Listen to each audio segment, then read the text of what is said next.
But you have to set it down. I do. Or you can't like get a full. Probably stand back there and record and. Is it for a video? You can use it for a video or something? Yeah.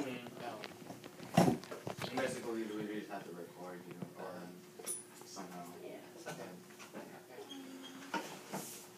Can you talk about what you have done to help your community?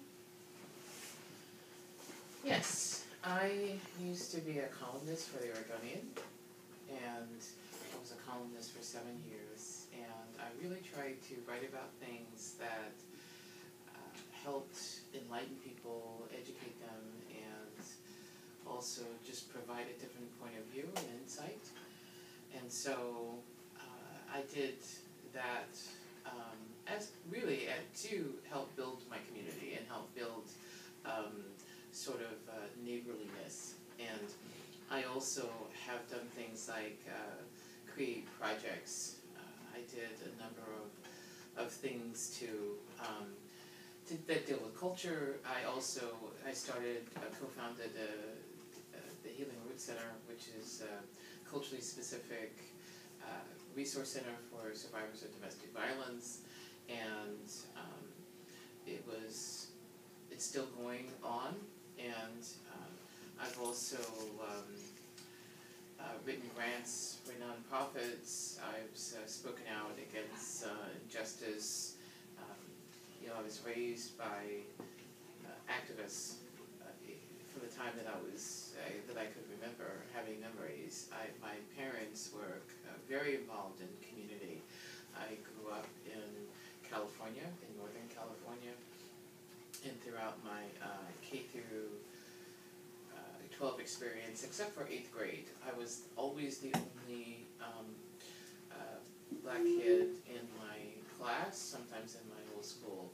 So I've always been in situations where my parents were organizing people, were bringing people into our house for meetings.